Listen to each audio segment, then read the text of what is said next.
ज़ोक TV पर हम आप सबको खुशामदीद कहते हैं। वीडियो शुरू करने से पहले हमेशा की तरह हमारी आपसे एक रिक्वेस्ट है कि हमारे चैनल को लाजमी सब्सक्राइब करें। हकीम लुकमान मशहूर ही इन टोटकों की वजह से हुए। इस टोटके से आपका पेट अंदर ऐसे हो जाएगा जैसे कुछ जादू हो गया है। जल्द के अमराज से बचने के लिए नहाते वक्त आखिर में ठंडा पानी जिस्म पर बहाएं। दिल के मरीज़ों को घी की बजाय कुकिंग ऑयल इस्तेमाल करना चाहिए और घी से परहेज़ करना चाहिए। खाना खाने के बाद आधी चमची सौंफ खाने से आँखों की रोशनी बढ़ती है। मच्छर ज़्यादातर ओ ग्रुप का खून पीना पसंद करते हैं। ठंडा पानी गर्म पानी से ज़्यादा हल्का होता है। सर्दी की खांसी में चॉकलेट खांसी से 5 गुना ज़्यादा असर दिखाती है, लिहाजा सर्दी वाली खांसी में चॉकलेट खाया करें। 15 मिनट खांसना जिस्म के लिए उतना ही मुफीद है जितना 2 घंटे सोना। नमक और शहद से दांत साफ़ करें, दांत चमक उठेंगे। खुश्क टी बैग वर्जिश के सामान और बदबूदार जूतों से बदबू ख़त्म करने की सलाहियत रखते हैं। नाज़रीन कराम, सेब की इतनी ज़्यादा अक़साम हैं कि अगर हर रोज़ एक किस्म नई सेब की आप खाना शुरू करें तो 20 साल तक खाते रहेंगे। सुस्ती इसी तरह लोगों को हलाक करती है जैसे सिगरेट नोशी। कटा हुआ लीमू फ्रिज में रखने से किसी किस्म की बू नहीं फैलती। दिल के दर्द के लिए 3 छोटी इलायची रोज़ाना खाने से खुद को फ़ायदा महसूस होगा।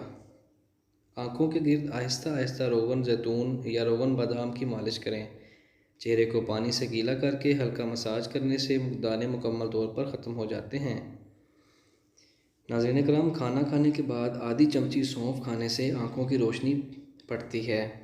अगर आप घंटों कंप्यूटर स्क्रीन के सामने गुजारते हैं तो सफ़ेद कागज़ की किसी खाली टुकड़े को देखकर वो आपको गुलाबी दिखाई देगा। नाबीना अफराद हमारी तरह ख्वाब नहीं देखते। नवमौलूद बच्चे में सिर्फ़ 1 कप खून होता है। हकलाते मरीज़ तंदुरुस्त, हकलाहट और तोतलापन के मरीज़ अगर सूरत रहमान को ज़ाफ़रान या किसी गलने वाली स्याही से पानी में घोल कर पिएँ तो हकलाहट और तोतलेपन की शिकायत दूर हो जाती है। अगर किसी कपड़े पर नेल पॉलिश का दाग लग जाए तो उससे पहले नेल पॉलिश रिमूवर से मिटाएं। इसी जगह पर मीठा सोडा लगाकर थोड़ी देर रख दें, फिर साफ़ पानी से धो लें। अगर किसी को शुगर है बस एक बार जुराब पहन लें। अगर किसी को शुगर है तो वो 1 महीना सिर्फ सफ़ेद रंग की जुराबें पहन ले, लेकिन बस ये ख्याल रहे कि जुराबें दिन में सिर्फ 5 घंटे पहने, इससे ज़्यादा नहीं, तो अफाका होगा। सर्दियों में आखिर होंठ क्यों पड़ते हैं? ये टोटका नहायत आजमूदा है। रात को सोते वक्त थोड़ी सी रुई लेकर उसको सरसों के तेल से तर करके नाक में रख लीजिए, इससे आपके होंठ मुलायम होंगे। अगर हाथ जल जाए तो फ़ौरन सरसों का तेल जले हुए हिस्से पर लगाएं, छाले नहीं पड़ेंगे।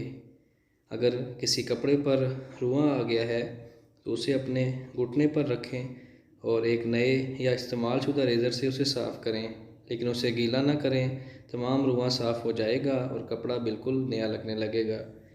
हम उम्मीद करते हैं कि हमारे नाज़रीन को हमारी आज की वीडियो भी पसंद आई होगी। तो अगर वीडियो पसंद आई है तो इसे लाइक करें और हमारे चैनल को लाजमी सब्सक्राइब करें और हमारे चैनल को दूसरों के साथ भी शेयर करें। मिलते हैं नेक्स्ट वीडियो में, तब तक के लिए अल्लाह हाफिज़।